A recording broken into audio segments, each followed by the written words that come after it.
kills to 0.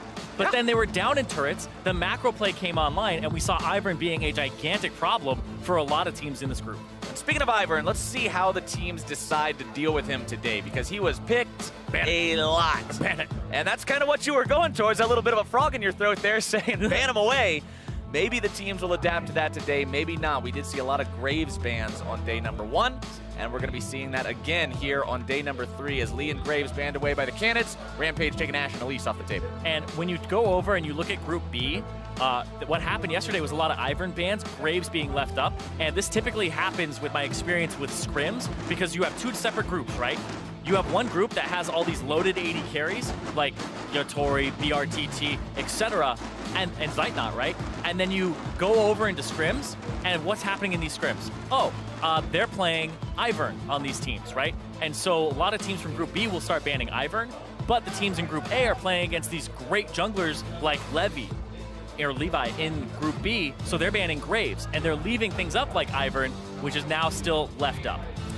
The Ivern has made it through, but so has Lulu, the other offender in those shield compositions that we see take over and protect the AD carry. Lulu will be locked in first and foremost on the side of Rampage, as the Red Canids are thinking about that Darius that we got to see earlier, but now switching it over towards the Echo. Just in case you guys missed it, the final bans were also Syndra from Rampage and Galio from the Canids. Yeah, now if you're red, Ivern, Caitlyn, lock it in. Don't take your time.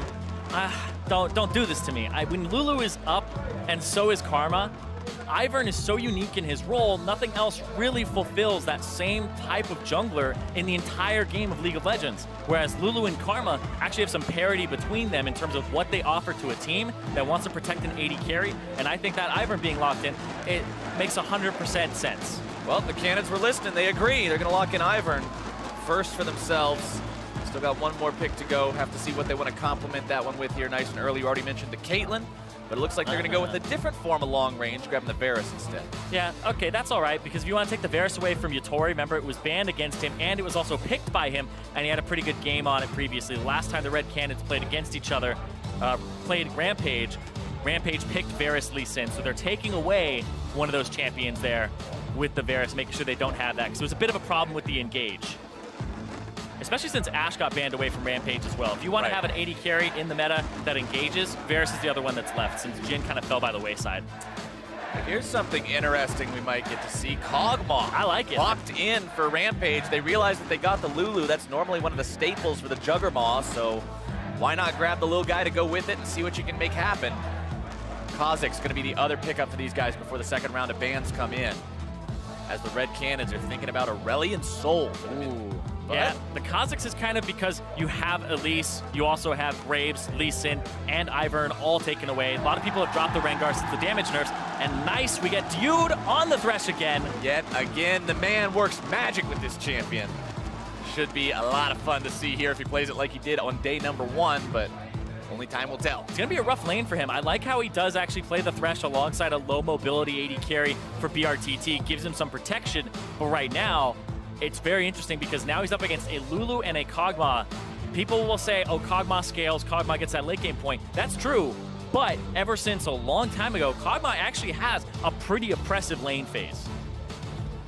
And one thing that you also want to remember about the side of the Red Canids is these guys talk about they want to play towards their bottom lane, right? You want to get BRTT off to a start where he's able to do things after laning phase ends as you transition towards that mid game. They want to set him up with Diude's variable champion pool and allow him to be mobile, allow him to do what he needs to do, get around the map, get fed, get big, and be effective.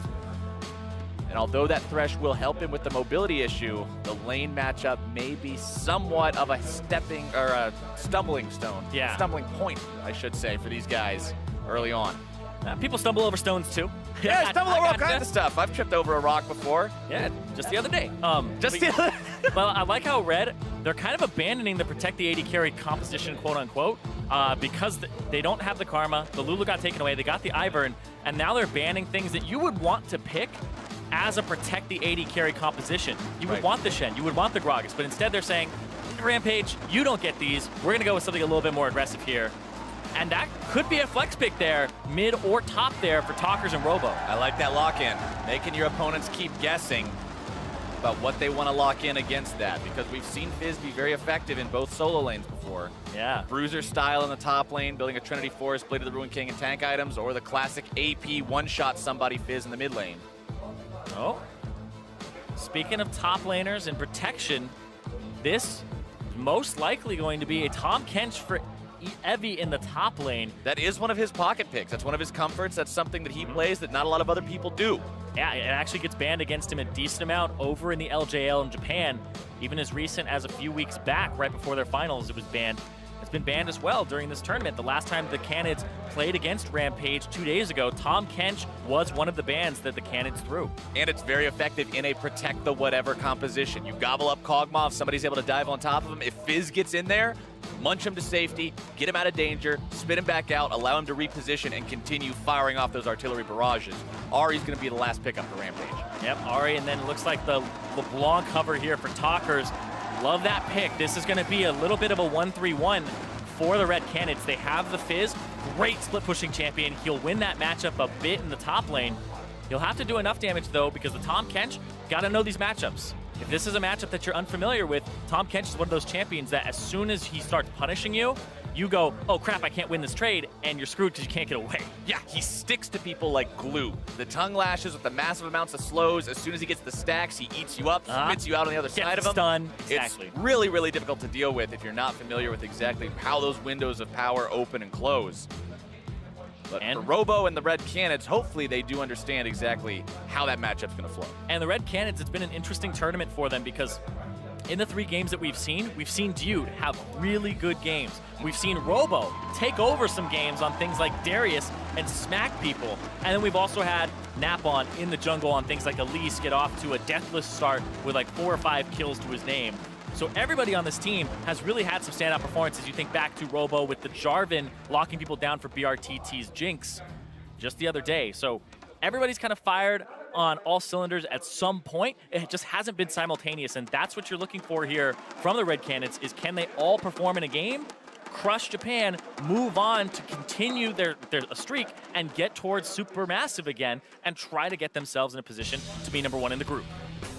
One thing we're also keeping an eye on, remember, kind of back to what the desk said, Talkers, the guy who, of all the people on the Red Canids, the one who hasn't really met those expectations the same way people were looking for him to.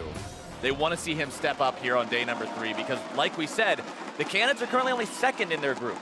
They need to take down Supermassive or have Supermassive drop a game to somebody else, and then they still possibly have chance of a tiebreaker match as well. Yeah, if Supermassive wins their next 2 games, the worst case scenario for them is they have to play a tiebreaker losing to when they lose to Red Canids. So they would have to lose 2 out of 1 match. Or sorry, yeah, 2 out of 1 match. 2. They'd have to lose 2 out of 2.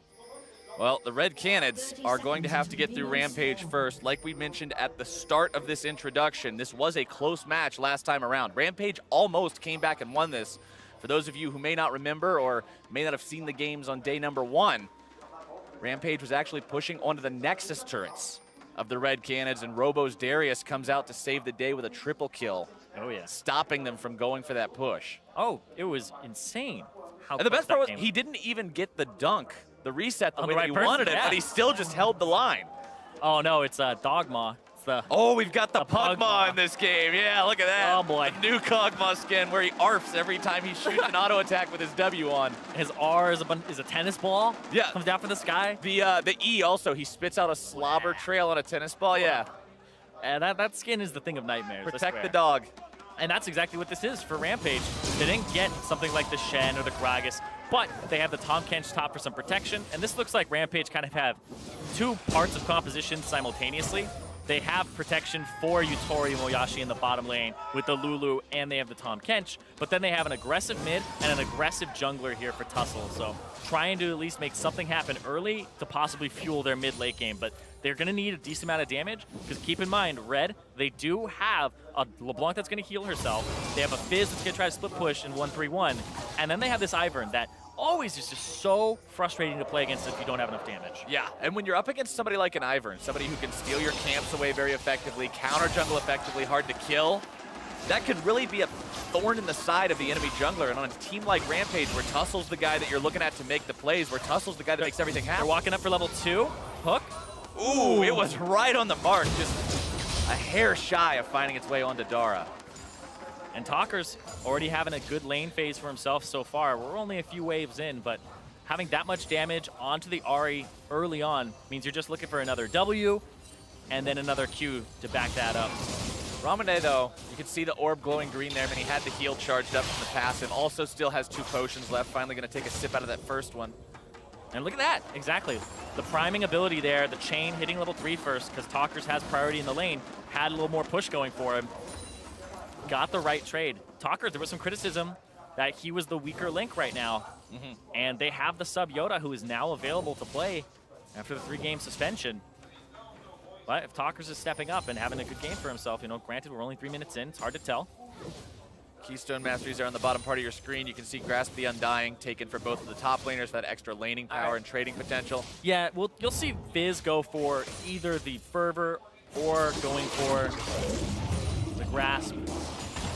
Didn't hit Robo there with the W. Evi's going to take a decent amount of damage here, but he's going to actually trade back. Doesn't have the Devour. But he's going to chase him. Can't chase him down. Start things off. Evi, though, he knows what's going to happen here. Trying to make the plays down. First blood goes over to Tom Kench. He might know how to know, though. Can't get up there in time to keep this one saved, and there comes the stun. Evi might be able to make it 2. Napon forced to flash.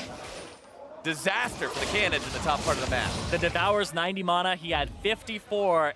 Evi almost got 2. What was I saying about you've got to know what this Tom Kench can do? It's actually so powerful. That's the power of the pocket pick.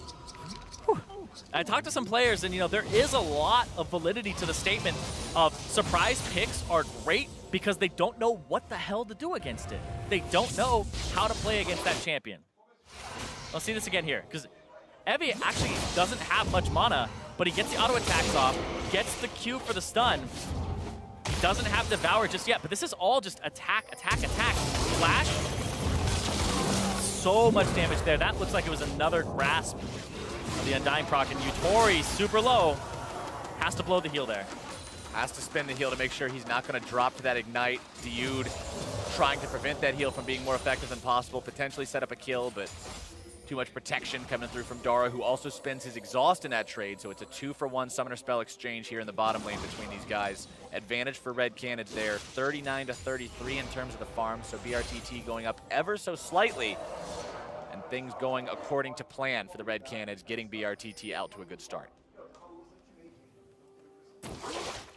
So he definitely has pressure in that bottom lane. We were talking about how the Thresh, you do have to play it well, because otherwise it's just this Lulu dominating the lane phase with auto attacks. Here comes the Ivern.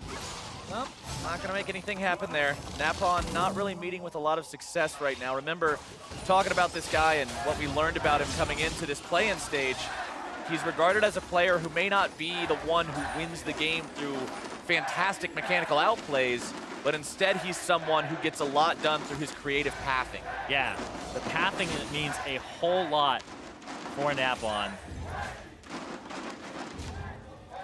And they banned a lot of junglers and set him up for this. You were expecting kind of the first pick from Tussle to be the Ivern, but understanding Tussle's style where he wants to outplay you, is one of the most mechanically sound members of this team, it does make sense for him to try and go for a damaging champion. It's also the way the team works. This is the guy who makes everything happen. This is the guy who, even in the game we saw, it's really where Pulse. he was, yeah, he's the guy who just gets everything done. They depend on him. The backbone that this team has, and right now off to a 0-0 and 0 start so far, so hasn't really gotten active just yet. BRTT and Diud continuing to be pushed up here in the bottom lane, making that CS lead very intimidating at this point in time, 59-41.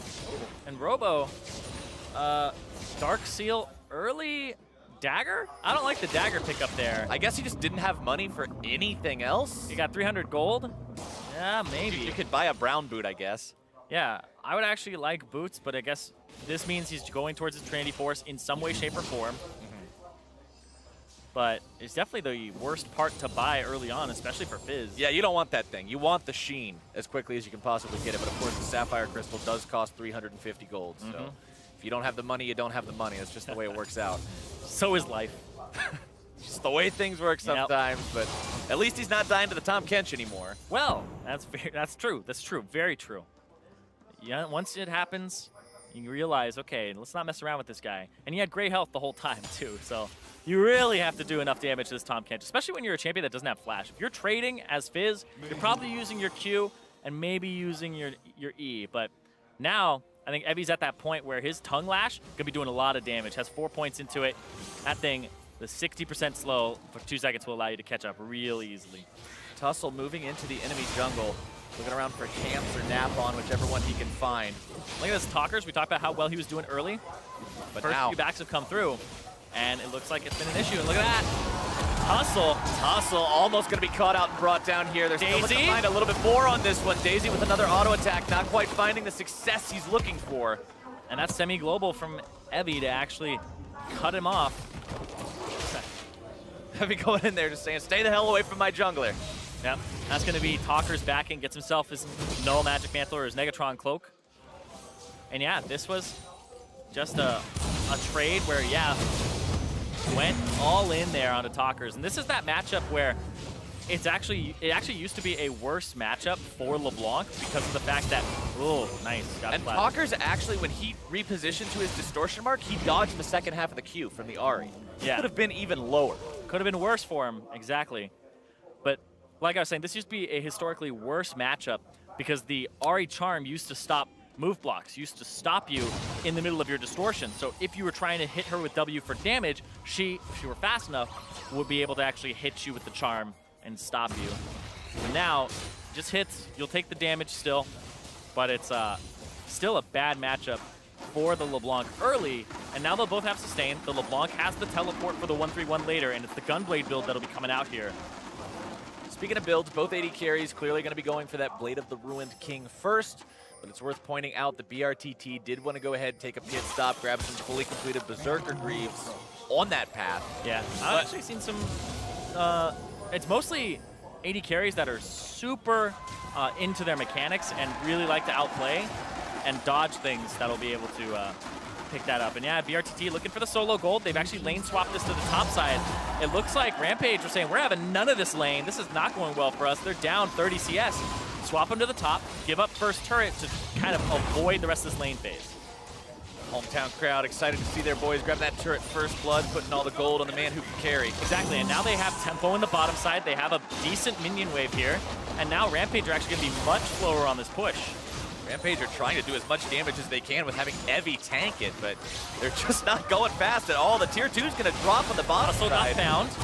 Also getting himself discovered in the enemy jungle. Talker's going to be locking him down. Surely going to be a death sentence on that one. Red Canids getting themselves on the board. And it looked like Tussle was just waiting for Talkers. And, Talkers is now probably going to be brought down in retaliation here, trying to get himself away. Evi wants to chase this one down, able to find the stun. Robo coming in from behind, a big old bite out of LeBlanc.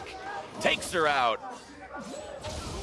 Gotta watch out though, here comes the reinforcements. Hook on Evi. Robo's still looking to make things happen. Evi gonna be caught out. That Kinch is banished. Ramune having to run away from Daisy. Evi falls, Robo barely gets himself away. And another macro blunder from Rampage.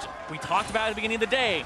This team, they'll get some kills, they'll get going, but their macro play is just not on that international level yet. Rampage gave up 2 turrets for 1 there, didn't have the right push, and Red have about almost a 2,000 gold advantage. Tussle comes around, takes a fight, but the thing is Tussle saw that he was there. He had that ward in the bush, and he was waiting to like pounce onto Talkers, but then he gets picked up. Talkers has to blow his distortions to even get in there, and then Evi with the tongue lash walks up, eats him, gives him the auto afterwards. But because of that root at the last second there, and it went through, even though the Talkers threw out the chain and got devoured, the chain still goes off, roots Evi, and so Evi stayed long enough that Dude shows up and gets the hook. So just kind of a game of seconds there where Red were able to capitalize off a roam. Red Canids happy to have that 2,000 gold lead, be this far ahead at 12 minutes into the match, taking out that tier 2 for free. Yeah, and let's look at where their gold actually is. It's on BRTT, up 1,100 gold right now over his lane opponent because of the CS. The guy's at 10 per minute. He's gotten those 2 turrets, first turret gold all to himself in the bottom side of the map. And then across the board, it's kind of like 300 gold advantages here and there in mid and in bot. But it's really BRTT has the bulk of that gold. You can see the Red Canids now sort of hanging around this bottom part of the river near the Dragon Pit. That could be something that comes on their radar here soon now with turret first blood out of the picture with the trade that happened going through. That was really satisfying to watch. Oddly satisfying things, man. Takes me back to Lulu wave clear back in Challenger years ago. That juicy wave clear moment as now the rest of Red Canids moving their way over towards this mountain break. Robo caught. Robo, though, not where he wants to be against Tussle. Yeah, But still able to walk himself away as a big slobbery tennis ball falls from the sky and doesn't find its way onto him. Napon and BRTT should have no issue securing this Drake for themselves. Don't even need to smite it. Napon will get that last auto attack, and that's Drake number 1 for the Red Canids. And Red Canids are in a really good position now. They have the 1-3-1 with the double teleports. LeBlanc builds the Gunblade, and it looks like Abyssal Scepter also in his future. So he's actually going for just the Hex Tech Revolver, not looking for the sustain just yet. And there's a teleport from Evie. Robo pulled to safety. I think he stops it down. Fine. Evie's TP is canceled, and Rampage just can't find the opportunity. And now Talkers gets to roam around in the bottom side. The 1-3-1 when there are 2 turrets down becomes really lethal because Talkers will shove out that bottom wave to past where the tier 2 tower was, and now it gives him inside track to roam mid, to get some damage, to actually even flank or potentially go for kills. Yielding the T2 early. Never a trade you want to be making. Unfortunately for Rampage, that's the reality they're in right now. Yeah, sometimes it's good when you have like the Kog'Maw in that lane and you're able to put him there to just farm, or you have like a scaling top laner like a Fiora or something. But this is a Tahm Kench that's now just kind of bashing his head against a top lane that has Fizz in it, and then your Ahri gets pulled to the other side of the map by a LeBlanc that has teleport. So these 1v1s are not very favorable for Rampage.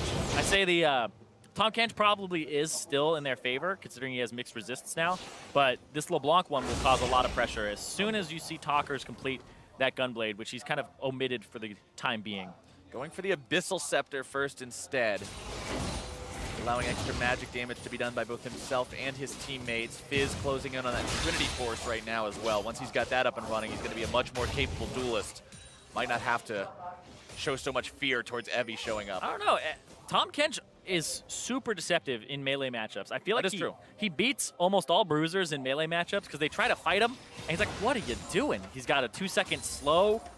He's got a 1.5-second stun. It's a 70% slow for 2 seconds, so he gets all these autos on you. On hit health-based damage. Yeah, and 2 health bars. The tankier he gets, the more damage he's going to be dealing.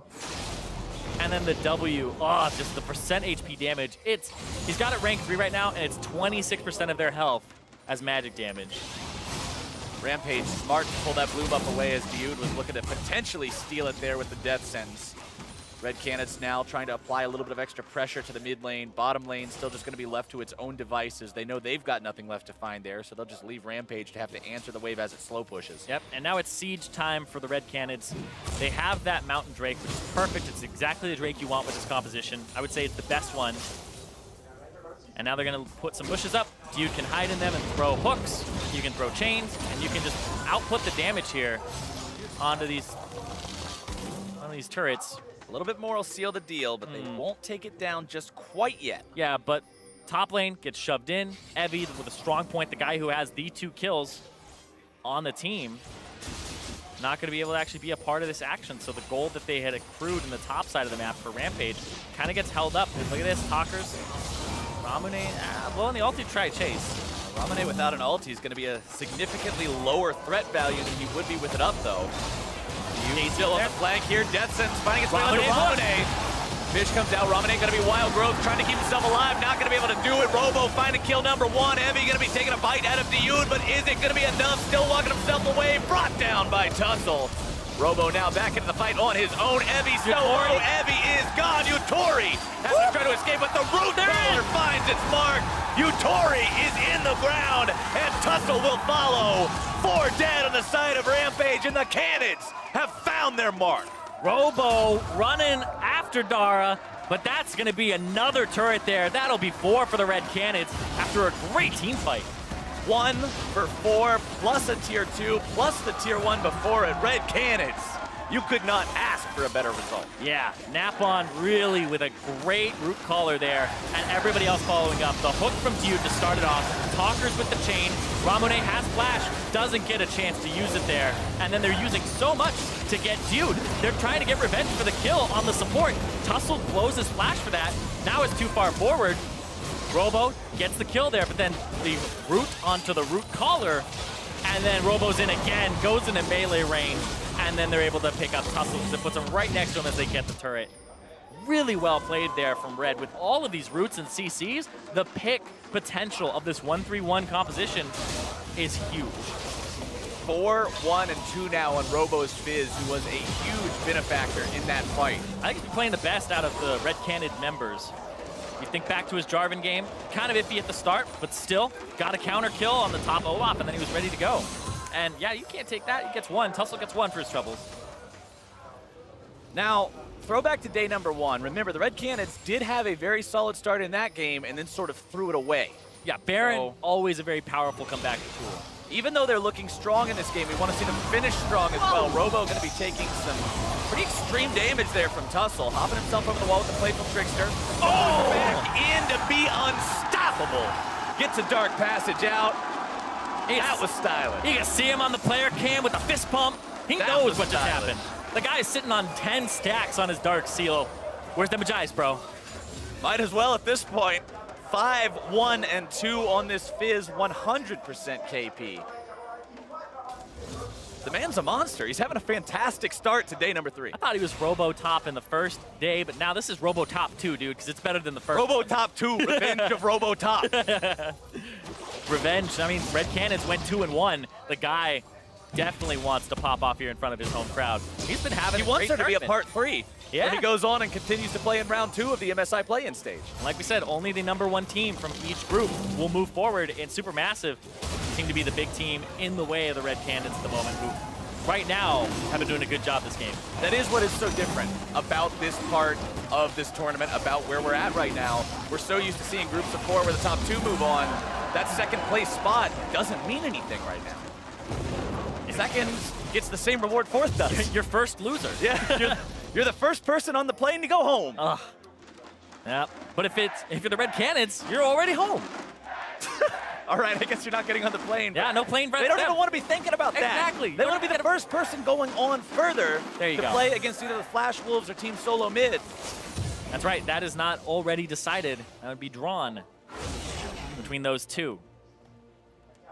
But going into that, you want to make sure that you have as strong of a showing against these other play-in teams as you can, so that you can be an intimidating opponent, so that nobody's going to look at you and be like, oh yeah, this is just going to be easy, don't worry about it. Look at that stat right there. Red Canids with a lead at 20, 16-0.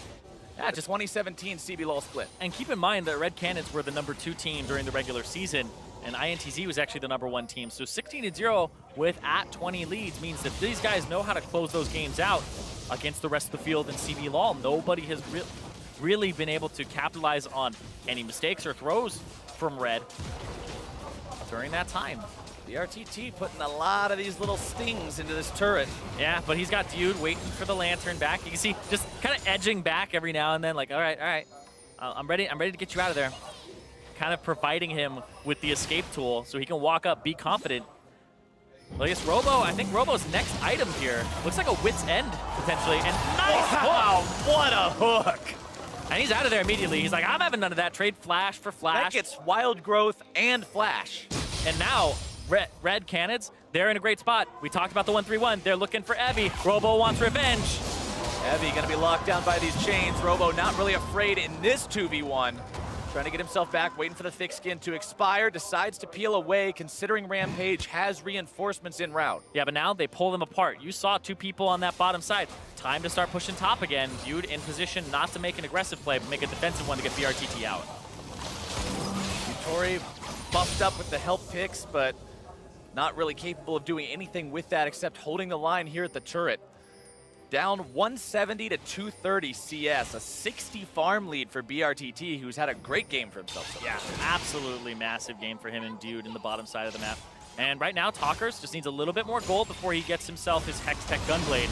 You can see he's actually clearing the Raptors. They're giving over to him. I believe a wave or 2 more will allow him to have it. But the 1-3-1 is already online for this team of the Red Canids. And when you're ahead, 1-3-1, one of the most effective ways to close the game out, because Rampage always have to answer with superior numbers at some point, but then you're losing a part of the map. And I feel like that is such a good strategy against Rampage, who have historically in these matches sucked at the macro game. It's been one of their weaknesses. it's not been something that you would look at the team and think this is going to work. And right now, the macro game is going the way of Red Canids as they're on Baron.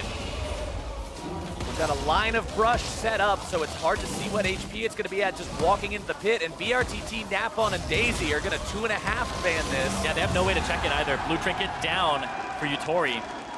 And that's the snowball we're talking about. That's a 22-minute, 47-second Baron for the Red Canids. With 2 people and a Daisy. That was quiet and clean, exactly the way Red Canids needed it to be, and now they have a huge pushing and playmaking opportunity. Yeah. Red Canids. This is systematic. This is what they want. This is the way you want to win a game. This is the way you look impressive in the play-in stage, is by winning a game like this and not just out teamfight fiestaing your opponent. Yeah.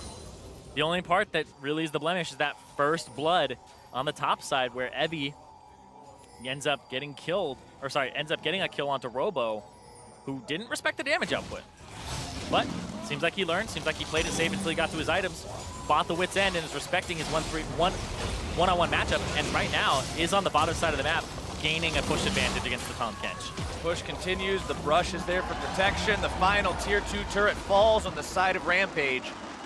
And now the Red Canids are tasked with attacking the base itself. They got the wave pushed up there in the bottom side, Robo taking care of that split push, while the rest of the team rotates to the top side of the jungle of enemy territory, just setting down a lot of vision, making sure that if anybody walks into that area, they're on top of it. Yeah, the wave clear for Rampage sucks in the first place. It's just Ramune, and Ramune will most likely have to be dealing with the mid lane. And now Tussle, you can see he's actually hanging out towards the bot, but that means you have 2-on-1 on the bot side. That means it's a 2-on-3 in favor of the Red Canids here on the top, and they're just gonna poke away at this turret. No worries whatsoever. Continuing to put these auto attacks on it, and BRTT is able to break this base open 24 minutes in. And this is the slow and steady part of the game. Red Canids want this to be at this pace. It's fast for 24 minutes, and Talker's caught again. Good catch onto the enemy mid laner by Tussle and Ramune, getting themselves that kill and sort of stopping the momentum that the Canids have built up for themselves, but not before the second inhibitor turret falls. Robo is still going on this. And that's exactly what I was talking about with the 1-3-1. When you're ahead and they have to 2-on-1 one of your members, then you get a turret. You get more gold out of the trade. If you do that over and over again, the enemy can win in kills. That's fine and dandy, but you will win in turrets, and you will be able to pull them apart. Said it on day number 1. League of Legends is a game that's about killing the enemy nexus, about killing the enemy inhibitors. The kills are just a way to do that. Yes, they are part of the method to get there, but really it's They're not the journey, not the destination. Exactly. The destination's that juicy 50 gold you get for killing the enemy nexus. Yeah. And right now, Red Canids are looking like a team that should be able to find that objective very soon. 10,000 gold up 25 minutes into this game. One Infernal Drake and Mountain Drake already under their belts. Another Infernal Drake now live, and you can see multiple members of the team heading down towards that right now. They're just hanging out on that side. That's the next objective for them. But now you get to play the 1-3-1 and actually do it in that order of 1-3-1. Robo top, put your LeBlanc bottom, put your turret siegers, your Varus, your Ivern in the mid, because that's that turret that's left. And now you just start pulling them across the map, getting more and more damage on these turrets. And remember And that inhibitor. top and bottom have exposed inhibitors, so even a little bit of firing time can bring those down. And that's exactly what I'm talking about, where now you can put Fizz top, you put your 3 members mid, and then you put your LeBlanc bottom. Get vision on whichever side you want to play to, which I assume would be kind of the bottom side here, because I think the LeBlanc wins your matchup a little better than your Fizz wins the matchup. So you want to go between the LeBlanc lane and your lane in the mid. So dude playing back, waiting for the top lane to crash and the bottom lane to crash. And Rampage, so let's just talk from like a basic standpoint here. How do you beat a 1-3-1 composition when they're pulling you across the map? You gotta have hard engage. You gotta have a way to engage onto the 3 when they're managing side waves, so that when you pull in Ramune and you pull in your side laners who are supposed to be dealing with the 1s, the 2 1s that are off on the side, you get a quick, swift engage, and boom, you're in there. You have no engage on Rampage. Who's going to start that fight? You don't have anything that's got that engage, like a Jarvan, etc. You have a Tom Kench who can kind of flank with an ultimate, and then you have a slow from Tussle, maybe a charm from Ramune, but you don't have the surefire way, like a hook, to actually get somebody guaranteed. This team's strategy for playing from behind is turtle with Kog'Maw and hope he hits 6 items. Yep.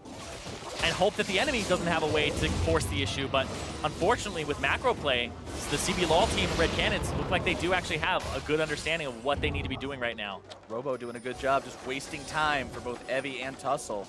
Tussle coming around from behind, trying to get on the Robo yet again. Fish comes out. He's definitely the fish bait. Now, they're all running over to the side. Bottom lane, you still have Talkers getting some decent damage onto the Ahri. You can see huge chunk there. He's actually going to send Ramune most likely back unless he's going to wait. And it's just this attack on this turret. Ramune trying to hold this as long as he can, but now Robo's back onto the inhib. Every single time that you spend even a second pulling bodies away from one of these lanes, the other lane is getting hit. And that's what you need to do, because the lane, your minions will crash, and if they're trying to 2v1 somebody, boom, walk up, get some damage on a different side. But now you need to understand relative where everybody else is. This is the engage that they have, but whoop, they're out. Rampage is trying to do it. They end up getting into the back line, but they get a flash, and that is it. Oh. Now the Chain of Corruption finding its way out there. Dara going to be locked down, eaten up Robo. to safety by Evie.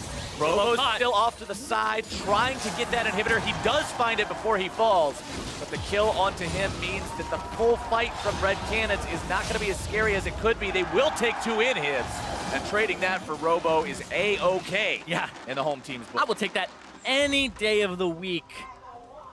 Oh, you killed my Fizz. Rats. Oh, no. I guess we'll just take these inhibs. Darn. Darn. With Baron coming up in 45 seconds here, absolutely. That's what macro play is all about. It's 5 to 7 in kills, but it's 9 to 1 in turrets.